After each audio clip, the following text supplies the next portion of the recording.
യേശുവിൻ സ്നേഹം ആ മഹൽ സ്നേഹം ആഹാ അതോർക്കുമ്പോൾ എന്തോരാനന്ദം. യേശുവിൻ സ്നേഹം ആ മഹൽ സ്നേഹം ആഹാ അതോർക്കുമ്പോൾ എന്തോരാനന്ദം. അബ്രഹാമിൻ ദൈവം ഏലിയാവിൻ ദൈവം ഈ പാപിയാകും എന്നെയുമേ തേടി വന്ന സ്നേഹം. അബ്രഹാമിൻ ദൈവം ഏലിയാവിൻ ദൈവം ഈ പാപിയാകും എന്നെയുമേ തേടി വന്ന സ്നേഹം. ഈ പാപിയാകും എന്നെയുമേ തേടി വന്ന സ്നേഹം. യേശുവിൻ സ്നേഹം ആ മഹൽ സ്നേഹം ആഹാ അതോർക്കുമ്പോൾ എന്തോരാനന്ദം.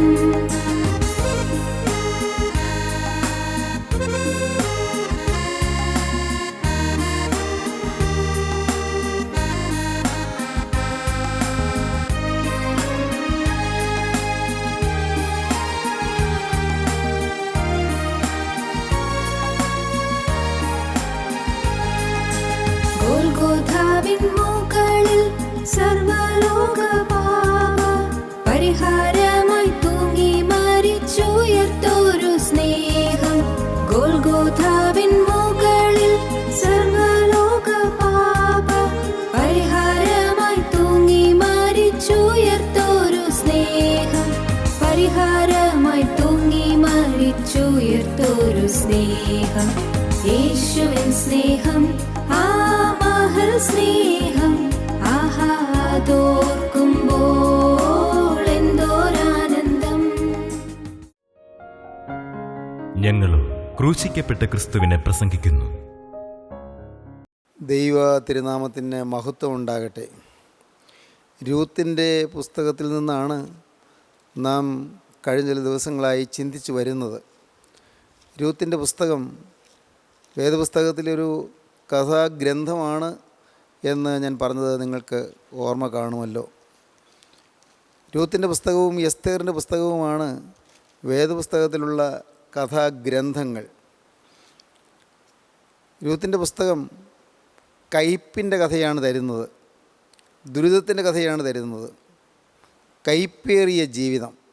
എന്നാൽ കയ്പ് മാറുന്നതായിട്ടാണ് ഈ പുസ്തകം അവസാനിക്കുമ്പോൾ നാം കാണുന്നത്. ജീവനുള്ള ദൈവം നമ്മെ ഓരോരുത്തരെക്കുറിച്ചും ആഗ്രഹിക്കുന്നത് നമ്മുടെ ജീവിതത്തിലെ കയ്പ് മാറണമെന്നാണ്. കയ്പേറിയ അനുഭവങ്ങളിലൂടെ കടന്നു പോകുമ്പോൾ നമുക്ക് കർത്താവിൻ്റെ കൃപ തരുന്നത് കയ്പ് മാറുവാനാണ്, കയ്പ് മാറ്റുവാനാണ്. ദുരിതപൂരിതമാണ് ഈ ഭൗതിക ജീവിതം. സമാധാനമില്ലാത്ത ജീവിതമാണ് നാം ഓരോരുത്തരും നയിക്കുന്നത്.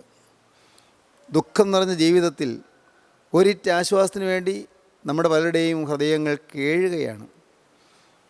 എന്നാൽ കരുണയുള്ള കർത്താവ് നമുക്ക് സൗഭാഗ്യവും ശാന്തിയും സ്വസ്ഥതയും സമാധാനവും നൽകുവാൻ ആഗ്രഹിക്കുന്നു.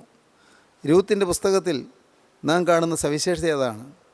തുടങ്ങുമ്പോൾ ദുരിതം, തുടങ്ങുമ്പോൾ കഷ്ടപ്പാട്, തുടങ്ങുമ്പോൾ യാതന. ആദ്യം പറഞ്ഞത് നിങ്ങൾക്ക് ഓർമ്മ കാണുമെന്ന് ഞാൻ വിചാരിക്കട്ടെ. രൂത്തിൻ്റെ പുസ്തകം തുടങ്ങുമ്പോൾ നാം ശവസംസ്കാരങ്ങളാണ് കാണുന്നത്, ഫ്യൂണറൽസ്.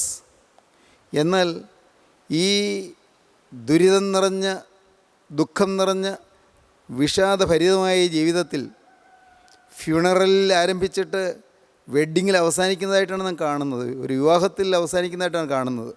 രൂത്തിൻ്റെ പുസ്തകം ഒടുവിലത്തെ ഭാഗത്തേക്ക് വരുമ്പോൾ ഒരു വെഡ്ഡിങ് കാണുന്നു. രൂത്തിൻ്റെ പുസ്തകം ആരംഭിക്കുമ്പോൾ ഒരു ഫാമിൻ കാണുന്നു, ഒരു ക്ഷാമം കാണുന്നു. അവസാനിക്കുമ്പോൾ ഒരു ഫുൾനെസ് കാണുന്നു, ഒരു സമൃദ്ധി കാണുന്നു. ഫാമിനിൽ ആരംഭിച്ച് ഫുൾനെസ്സിലേക്ക് എത്തിച്ചേരുന്നു. ടീയേഴ്സിൽ ആരംഭിച്ച് ട്രയംഫിൽ എത്തിച്ചേരുന്നു. From tears to triumph. കണ്ണീരിൽ നിന്ന് വിജയത്തിലേക്ക് അത്ഭുതകരമായ അനുഭവം പ്രാപിക്കുന്ന സുന്ദരമായ മധുരതരമായൊരു കഥയാണ് രൂത്തിൻ്റെ പുസ്തകം. നാം കണ്ടു, രൂത്തിൻ്റെ പുസ്തകത്തിൽ ഒരമ്മാവി അമ്മയെ പ്രധാന കഥാപാത്രമാണ് നവമി. നവമി ഒരു റോങ് ഡിസിഷൻ എടുത്തതായിട്ടാണ് കണ്ടത്. റോങ് ഡിസിഷൻ, റോങ് ഡയറക്ഷൻ അല്ലെങ്കിൽ റോങ് ഡിറക്ഷൻ.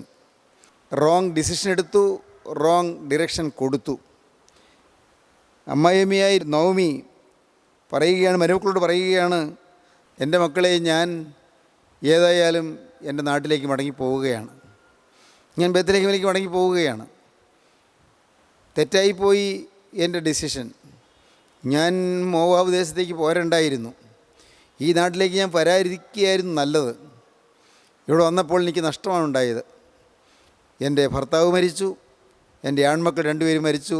നാം ഇപ്പോൾ 3 വിധവമാർ. ഞാൻ വാർദ്ധക്യത്തിലായല്ലോ, ഞാൻ മടങ്ങി പോവുകയാണ്. മക്കളെ, നിങ്ങളിവിടെ താമസിക്കൂ. നിങ്ങൾ ഈ ദേശത്ത് ജനിച്ച് വളർന്നവരല്ലേ, നിങ്ങളിവിടെ താമസിക്കൂ. റോങ് ഡിറക്ഷൻ കൊടുക്കുകയാണ്.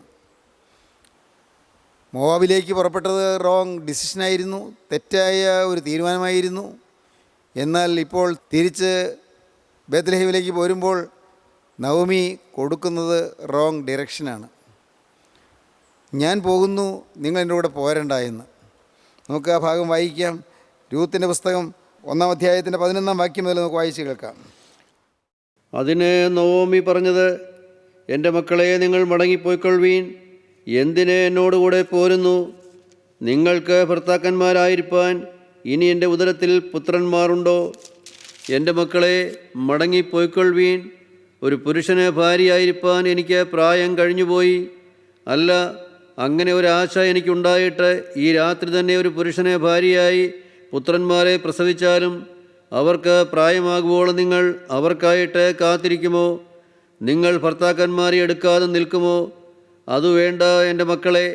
യഹോവയുടെ കൈ എനിക്ക് വിരോധമായി പുറപ്പെട്ടിരിക്കയാൽ നിങ്ങളെ വിചാരിച്ച് ഞാൻ വളരെ വ്യസനിക്കുന്നു. നിങ്ങളെക്കുറിച്ച് എനിക്ക് വളരെ സഹതാപമുണ്ട്. മക്കളെ, നിങ്ങൾ ഇവിടെ തന്നെ താമസിക്കൂ. നിങ്ങൾ പുനർവിവാഹം കഴിഞ്ഞ് സമാധാനമായി കഴിയൂ. ഞാൻ മടങ്ങിപ്പോവുകയാണ്. നിങ്ങളെ ഓർത്ത് എനിക്ക് വ്യസനമുണ്ട്. പക്ഷേ എന്തു ചെയ്യാം, ഞാൻ മടങ്ങിപ്പോകുന്നു. ഇനി എൻ്റെ ജീവിതത്തിൽ പ്രതീക്ഷയൊന്നുമില്ല. എനിക്ക് ജീവിതത്തിൽ ഒരു സമാധാനം കിട്ടുമെന്ന് യാതൊരാശയുമില്ല, പ്രതീക്ഷയില്ല.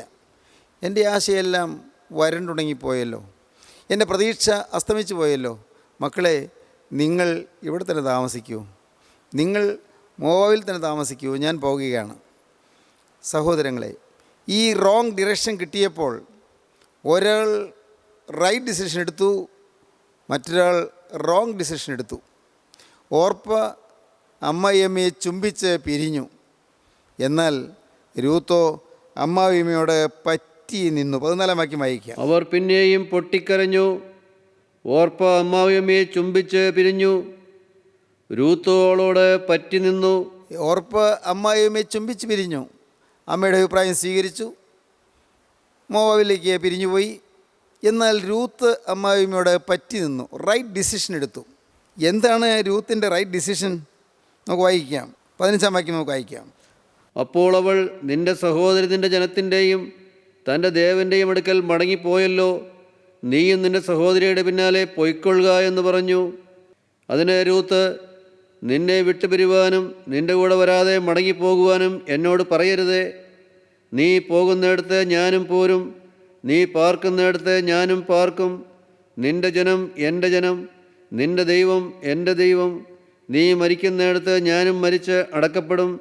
മരണത്താലല്ലാതെ ഞാൻ നിന്നെ വിട്ടുപിരിഞ്ഞാൽ യഹോവ തക്കവണ്ണവും അധികവും എന്നോട് ചെയ്യുമാറാകട്ടെ എന്ന് പറഞ്ഞു. വളരെ വ്യക്തമായ ഒരു തീരുമാനമാണ് രൂത്ത് എടുക്കുന്നത്. രൂത്തിൻ്റെ തീരുമാനം ശക്തമാണ്.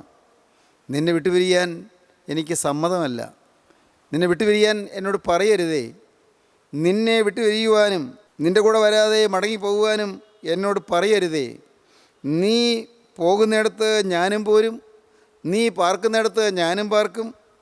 നിൻ്റെ ജനം എൻ്റെ ജനം, നിൻ്റെ ദൈവം എൻ്റെ ദൈവം. നീ മരിക്കുന്നിടത്ത് ഞാനും മരിച്ചടക്കപ്പെടും. മരണത്താലല്ലാതെ ഞാൻ നിന്നെ വിട്ടുപിരിഞ്ഞാൽ യഹോവ തക്കവണ്ണവും അധികവും എന്നോട് ചെയ്യുമാറാകട്ടെ എന്ന് പറഞ്ഞു. നിൻ്റെ ജനം എൻ്റെ ജനം, നിൻ്റെ ദൈവം എൻ്റെ ദൈവം. വളരെ ദൃഢമായ ഒരു സമർപ്പണമാണ് രൂത്ത് എടുക്കുന്നത്. വളരെ വ്യക്തവും ശക്തവുമായ തീരുമാനമാണ് രൂത്ത് എടുക്കുന്നത്. ദൈവത്തോടും ദൈവജനത്തോടും ചേരുവാനുള്ള തീരുമാനം. അനുഗ്രഹം തുടങ്ങുന്നത് അവിടെയാണ്. ദൈവത്തോട് ചേരുവാൻ തീരുമാനിക്കുക. ദൈവത്തോട് ചേർന്നാൽ ദൈവജനത്തോട് നാം ചേർന്ന് പോകും. ദൈവത്തോട് ചേർന്നാൽ ദൈവജനത്തോട് നാം ഇണങ്ങിപ്പോകും. ദൈവത്തോട് നമുക്ക് ഇണക്കം വന്നാൽ, ദൈവത്തോട് നമുക്ക് ചേർച്ച വന്നാൽ നാം ദൈവജനത്തോട് ഇണക്കമുള്ളവരായിത്തീരും, ദൈവജനത്തോട് ചേർച്ചയുള്ളവരായിത്തീരും. ദൈവത്തോടും ദൈവജനത്തോടും ചേരുവാനുള്ള തീരുമാനം. പ്രിയപ്പെട്ടവരെ, നമ്മുടെ ജീവിതത്തിൽ ഈ ഒരു തീരുമാനം വരുമെങ്കിൽ ഇനിയും നമുക്ക് ഐശ്വര്യം കൈവരിക്കാം. പോരായ്മകൾ വന്നിട്ടുണ്ട്, നഷ്ടങ്ങൾ വന്നിട്ടുണ്ട്, കഷ്ടങ്ങൾ വന്നിട്ടുണ്ട്, ദുരിതങ്ങൾ വന്നിട്ടുണ്ട്, ഏറെയേറെ വിഷമസന്ധികൾ നാം അഭിമുഖീകരിക്കേണ്ടി വന്നിട്ടുണ്ട്. എന്നാൽ ഇപ്പോൾ നമുക്കൊരു തീരുമാനമെടുക്കാം. ഞാൻ ദൈവത്തോട് ചേർന്ന് നിൽക്കും. ഏത് പ്രതിസന്ധി വന്നാലും, എന്തെല്ലാം എതിർപ്പുകൾ വന്നാലും, ആരെല്ലാം വിട്ടു പിരിഞ്ഞാലും എൻ്റെ ജീവിതത്തിൽ ഞാൻ ദൈവത്തോട് ചേർന്ന് നിൽക്കും. എൻ്റെ ജീവിതത്തിൽ ഞാൻ ദൈവത്തോട് ഒട്ടി നിൽക്കും. ദൈവത്തെ വിട്ട് ഒരു കാര്യമില്ല. ദൈവഹിതത്തിൻ്റെ പാതയിൽ നിന്ന് മാറി, ദൈവ ഉദ്ദേശത്തിൽ നിന്ന് വ്യതിചലിച്ച് ഇനി എനിക്കൊരു ചുവടുവെപ്പില്ല എന്നുള്ളതാണ് ശക്തമായ തീരുമാനം. ആ തീരുമാനം വരുമ്പോൾ സ്വാഭാവികമായും ദൈവത്തോട് ചേർച്ച വരുമ്പോൾ ദൈവജനത്തോടും ചേർന്ന് പോകും. സഹോദരങ്ങളെ, നമ്മുടെ ജീവിതത്തിൽ ദൈവത്തോട് ചേരുവാനുള്ളൊരു തീരുമാനം, ദൈവജനത്തോടും ചേരുവാനുള്ള തീരുമാനം. കണ്ടിട്ടുള്ള സഹോദരനെ സ്നേഹിക്കാൻ കഴിയാത്തവന് കണ്ടിട്ടില്ലാത്ത ദൈവത്തെ സ്നേഹിക്കാൻ കഴിയുകയില്ല എന്ന് യോഹന്നാൻ എഴുതിയ 1-ാമത്തെ ലേഖനം 4-ാം അധ്യായത്തിൽ നാം വായിക്കുന്നുണ്ട്. ഈ ഭൂമിയിൽ നാം കണ്ടിട്ടുള്ള സഹോദരനെ നമുക്ക് സ്നേഹിക്കാൻ കഴിയുന്നില്ലെങ്കിൽ അദൃശ്യനായ ദൈവത്തെ നമുക്ക് സ്നേഹിക്കാൻ കഴിയുകയില്ല. ദൈവത്തെ സ്നേഹിക്കുന്നു, ദൈവത്തിൻ്റെ സൃഷ്ടിയായ മറ്റ് മനുഷ്യരെയും നാം സ്നേഹിക്കുന്നു. അപ്പോസ്തലനായ യോഹന്നാൻ എഴുതിയ 1-ാമത്തെ ലേഖനം 4-ാം അധ്യായത്തിൽ നമുക്ക് ആ വാക്യം വായിക്കാം. 1 യോഹന്നാൻ 4:20. ഞാൻ ദൈവത്തെ സ്നേഹിക്കുന്നുവെന്ന് പറയുകയും തൻ്റെ സഹോദരനെ പകയ്ക്കുകയും ചെയ്യുന്നവൻ കള്ളനാകുന്നു. താൻ കണ്ടിട്ടുള്ള സഹോദരനെ സ്നേഹിക്കാത്തവന് കണ്ടിട്ടില്ലാത്ത ദൈവത്തെ സ്നേഹിപ്പാൻ കഴിയുന്നതല്ല. ദൈവത്തെ സ്നേഹിക്കുന്നവൻ സഹോദരനെയും സ്നേഹിക്കണമെന്നീ കൽപ്പന നമുക്ക് അവങ്കൽ നിന്ന് ലഭിച്ചിരിക്കുന്നു. ഈ ലോക ജീവിതത്തിൽ നാം ദൈവത്തെ അനുഗമിക്കുന്നുവെങ്കിൽ ദൈവജനത്തോട് ചേർന്ന് പോകും. എന്നാൽ ദൈവത്തെ സ്നേഹിക്കുന്നുവെങ്കിൽ ദൈവജനത്തെ സ്നേഹിച്ചു പോകും. ദൈവത്തോടും ദൈവജനത്തോടുള്ളതായ ചേർച്ചയും സ്നേഹവും ഐക്യവും അത് ക്രിസ്തീയ ജീവിതത്തിൻ്റെ അടിസ്ഥാന പ്രമാണമാണ്. അതുകൊണ്ടാണ് കർത്താവായ യേശു ക്രിസ്തു ക്രൂസിലേക്ക് പോകുന്നതിന് തൊട്ടു മുൻപ് പെസഹ ഭക്ഷണം കഴിഞ്ഞ് തൻ്റെ ശിഷ്യന്മാർ 11 പേരെയും കൂട്ടിയിരുത്തി പറയുന്നത്, ഞാൻ നിങ്ങൾക്കൊരു പുതിയൊരു കൽപ്പന നിങ്ങൾക്ക് തരുന്നു. യോഹന്നാന്റെ സുവിശേഷം 13-ാം അധ്യായത്തിൽ നാം അത് കാണുന്നുണ്ട്. ഞാൻ നിങ്ങൾക്ക് ഒരു പുതിയ കൽപ്പന തരികയാണ്. നിങ്ങൾ തമ്മിൽ സ്നേഹിക്കണമെന്ന് പുതിയൊരു കൽപ്പന ഞാൻ നിങ്ങൾക്ക് തരുന്നു. വായിക്കാം 13-ാം അധ്യായം 34-ാം വാക്യം. നിങ്ങൾ തമ്മിൽ സ്നേഹിക്കണമെന്ന് പുതിയൊരു കൽപ്പന ഞാൻ നിങ്ങൾക്ക് തരുന്നു. ഞാൻ നിങ്ങളെ സ്നേഹിച്ചതുപോലെ നിങ്ങളും തമ്മിൽ സ്നേഹിക്കണം എന്ന് തന്നെ. നിങ്ങൾക്ക് തമ്മിൽ സ്നേഹമുണ്ടെങ്കിൽ നിങ്ങളെൻ്റെ ശിഷ്യന്മാരെന്ന് എല്ലാവരും അറിയും. നിങ്ങളെൻ്റെ ശിഷ്യന്മാരെന്ന് ലോകം അറിയുന്നത് എങ്ങനെയാണ്? എൻ്റെ ശിഷ്യന്മാരാണ് നിങ്ങളെന്ന് ലോകം എങ്ങനെ ഗ്രഹിക്കും? നിങ്ങൾക്ക് തമ്മിൽ സ്നേഹമുണ്ടെങ്കിൽ നിങ്ങൾ എൻ്റെ ശിഷ്യന്മാരെന്ന് എല്ലാവരും അറിയും. ദൈവത്തിന് സ്തോത്രം. ദൈവത്തോട് ചേർച്ച വരുന്നു, ദൈവജനത്തോട് ചേർച്ച വരുന്നു. ദൈവത്തെ സ്നേഹിക്കുന്നു, ദൈവജനത്തെ സ്നേഹിക്കുന്നു. ആദിമകാല ക്രിസ്തീയ വിശ്വാസികളുടെ ജീവിതത്തിൽ നാം സൂക്ഷിച്ചാൽ കാണാം പരസ്പര സ്നേഹത്തിൻ്റെ ദാർഢ്യം. ദൈവത്തെ സ്നേഹിക്കാൻ തീരുമാനിച്ച് പുറപ്പെട്ട ദൈവമക്കൾ കഠിനമായ ശോധന ഉണ്ടായപ്പോൾ, ദുരിതം നിറഞ്ഞ അനുഭവങ്ങളിലൂടെ കടന്നു പോയപ്പോൾ അവർ അതിലൊന്നും പരിഭവിക്കാതെ, ഒന്നിലും സ്വയം പരിതപിക്കാതെ, ദുരിതങ്ങൾ കണ്ട് നിരാശപ്പെടാതെ അവർ വിശ്വാസദാർഢ്യത്തോടെ നിൽക്കുകയുണ്ടായി. എന്നാൽ അവർക്ക് പരസ്പരമായ സ്നേഹം, പരസ്പരം ഇഴുകിച്ചേരുന്ന ദൃഢമായ സ്നേഹം അവരുടെ ക്രിസ്തീയ ജീവിതത്തിൻ്റെ ഉരകല്ലായിരുന്നു. ക്രിസ്തീയ ജീവിതത്തിൻ്റെ അത്ഭുതകരമായ അനുഭവമായിരുന്നു. സഹോദരങ്ങളെ, നമ്മുടെ ജീവിതം എങ്ങനെ ഇരിക്കുന്നു? ദൈവത്തോടും ദൈവജനത്തോടും നമുക്ക് സ്നേഹമുണ്ടോ? ദൈവത്തോടും ദൈവജനത്തോടും നമുക്ക് ഐക്യമുണ്ടോ? ദൈവത്തോടും ദൈവജനത്തോടും നമുക്ക് ചേർച്ചയുണ്ടോ? ചിന്തിക്കൂ, നമ്മുടെ ജീവിതത്തിൽ ദൈവത്തോടും ദൈവജനത്തോടും ചേർച്ചയുണ്ടാകുക. രൂത്തിൻ്റെ റൈറ്റ് ഡിസിഷൻ അതാണ്. രൂത്തിൻ്റെ ജീവിതത്തിൽ സ്ഥായിയായ അനുഭവങ്ങളിലേക്ക്, ദൂരവ്യാപകമായ സൽഫലങ്ങളിലേക്ക് കുതിച്ചെത്തുന്നതിന് മുഖാന്തരമായി തീർന്ന ഒരു വ്യക്തമായ തീരുമാനമായിരുന്നു ദൈവത്തോടും ദൈവജനത്തോടുള്ള ചേർച്ച എന്ന് പറയുന്നത്. ആവർത്തന പുസ്തകം 23-ാം അധ്യായം 3-ാം വാക്യത്തിലും നെഹമ്യാവിൻ്റെ പുസ്തകം 13-ാം അധ്യായം 1-ാം വാക്യത്തിലും നാം കാണുന്നത് മോവാബ്യനോ അമ്മോന്യനോ യഹോവയുടെ സഭയിൽ പ്രവേശിക്കരുത് എന്നാണ്. അവിടെ 10-ാം തലമുറ പോലും യഹോവയുടെ സഭയിൽ പ്രവേശിക്കരുത് എന്നാണ്. എന്നാൽ മത്തായിയുടെ സുവിശേഷം 1-ാം അധ്യായത്തിൽ വംശാവലി പട്ടികയിൽ നാം ഈ രൂത്തിൻ്റെ പേര് കാണുകയാണ്. എങ്ങനെയാണ് സാധിച്ചത്? മോവാബ്യ സ്ത്രീ, മോവാബ് ദേശത്ത് ജനിച്ചു വളർന്ന സ്ത്രീ എങ്ങനെ ക്രിസ്തുവിൻ്റെ വംശാവലി പട്ടികയിൽ സ്ഥാനം പിടിച്ചു?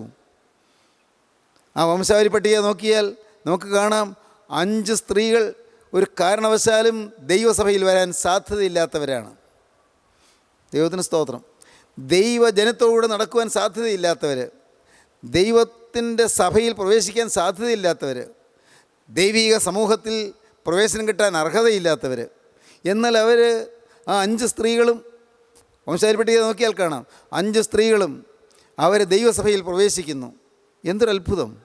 അതിന് കാരണം മറ്റൊന്നുമല്ല, അവർ ജീവിതത്തിൽ വ്യക്തമായൊരു തീരുമാനമെടുത്തു. ഇതുവരെയുള്ള ജീവിതത്തിൽ ദൈവത്തോടെ ജീവിച്ചില്ല, ഇതുവരെയുള്ള ജീവിതത്തിൽ ദൈവത്തോട് ബന്ധം പുലർത്തിയില്ല, ഇതുവരെയുള്ള ജീവിതത്തിൽ തന്മൂലം കഷ്ടങ്ങളും നഷ്ടങ്ങളും വരികയുണ്ടായി. എന്നാൽ അവർ ജീവിതത്തിൽ ഒരു അവസരം കിട്ടിയപ്പോൾ, അവർക്കൊരു സാവകാശം കിട്ടിയപ്പോൾ, അവർക്കൊരു സാഹചര്യം ഇണങ്ങി വന്നപ്പോൾ അവർ ദൈവത്തെ സ്നേഹിക്കാൻ തീരുമാനിച്ചു.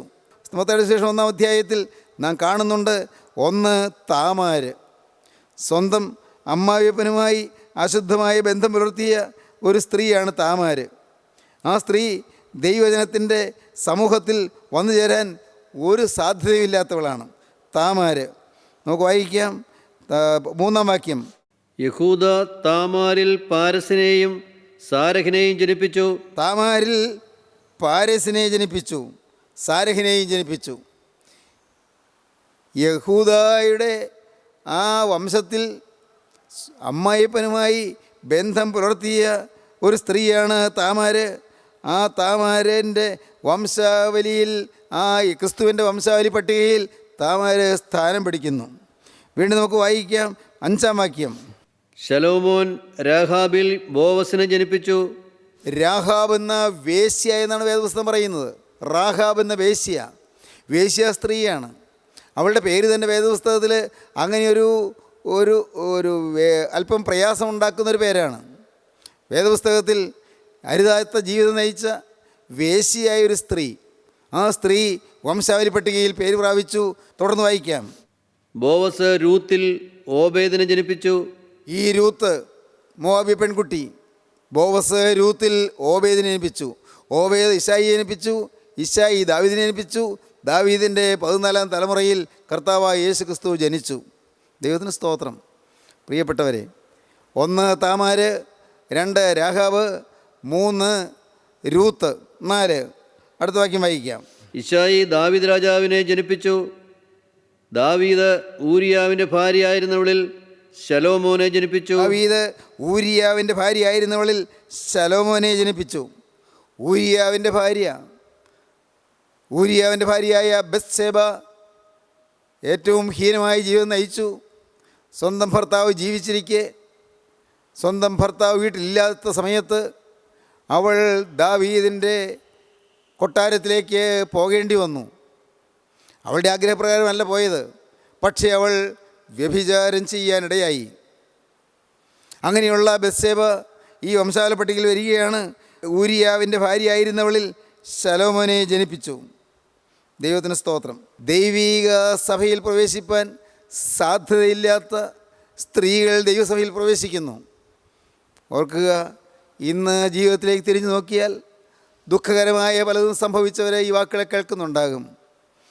ഇന്ന് വേദനയോടെ ഓർക്കുവാൻ, ഇന്ന് സങ്കടത്തോടല്ല നിരാശയോടെ ഓർക്കുവാൻ പറ്റിയ ചില കാര്യങ്ങൾ സംഭവിച്ചു പോയവർ ഇവിടെ ഇരിക്കുന്നുണ്ടാകും. സഹോദരങ്ങളെ, കഴിഞ്ഞകാല ജീവിതത്തിൽ അഭിമാനിക്കാൻ വകയൊന്നുമില്ലായിരിക്കാം. കഴിഞ്ഞകാല ജീവിതത്തിൽ തിന്മകളേറെ സംഭവിച്ചിട്ടുണ്ടായിരിക്കാം. കഴിഞ്ഞകാല ജീവിതത്തിൽ അശുദ്ധി സംഭവിച്ചിട്ടുണ്ടാകാം. എങ്കിലും ഇന്ന് ഈ വാക്കുകളെ കേൾക്കുമ്പോൾ നിങ്ങൾക്കൊരു റൈറ്റ് ഡിസിഷൻ എടുക്കാം. നിങ്ങൾ ലജ്ജിച്ച് തല താഴ്ത്തിയിരിക്കേണ്ട, നിങ്ങൾ വാടി തളർന്നിരിക്കേണ്ട, നിങ്ങൾ മൗനമായും മൂകമായും ഇരിക്കേണ്ട. നിങ്ങൾക്കിപ്പോൾ ഒരു റൈറ്റ് ഡിസിഷൻ എടുക്കാം, വ്യക്തമായൊരു തീരുമാനമെടുക്കാം. ദൈവത്തോടും ദൈവജനത്തോടും ചേർന്ന് ഇനി മുതൽ ഞാൻ ജീവിക്കുമെന്ന്, ദൈവത്തോടും ദൈവജനത്തോടും ബന്ധം പുലർത്തി ഞാൻ ജീവിക്കുമെന്ന്, ദൈവത്തിന് സ്തോത്രം, ദൈവത്തോട് നിരപ്പായി ഞാൻ ജീവിക്കുമെന്ന്, ദൈവത്തോട് ഐക്യമായി ഞാൻ ജീവിക്കുമെന്ന്. സ്നേഹിതരെ, നിങ്ങൾക്ക് തീരുമാനിക്കാം. ഇതുവരെ വന്നുപോയ കേടുകൾ കർത്താവ് തീർത്തു തരും. ഇതുവരെ വന്നുപോയ പരാജയങ്ങൾ കർത്താവ് മാറ്റിത്തരും. ഇതുവരെ വന്നുപോയ കെടുതികൾ കർത്താവ് മാറ്റിത്തരും. ഇതുവരെ വന്നുപോയ എല്ലാ ക്ഷീണങ്ങളും കർത്താവ് മാറ്റിത്തരും. എല്ലാ പാവവും ക്ഷമിച്ചു തരും. സഹോദരങ്ങളെ, പാപം ക്ഷമിക്കുന്ന ക്രിസ്തുവിൻ്റെ രക്തം. വേദപുസ്തകം ആ സകലം പരിശോധിച്ചാൽ കാണാം. വീണുപോയവരെ എഴുന്നേൽക്കുന്നു, വഴിതെറ്റിപ്പോയവരെ നേർവഴിക്കാകുന്നു, അശുദ്ധി സംഭവിച്ചു പോയവരെ വിശുദ്ധരായി തീരുന്നു. പഴയകാല ചരിത്രം ഹീനമായവർ ജീവിതത്തിൽ വ്യക്തമായി തീരുമാനമെടുത്ത് ക്രിസ്തുവിലേക്ക് വന്ന് അനുഗ്രഹം പ്രാപിക്കുന്നു. വേദപുസ്തകം അനുഗ്രഹത്തിൻ്റെ പുസ്തകമാണ്. ഈ ബൈബിൾ അനുഗ്രഹത്തിൻ്റെ ഗ്രന്ഥമാണ്. ദൈവത്തിന് സ്തോത്രം.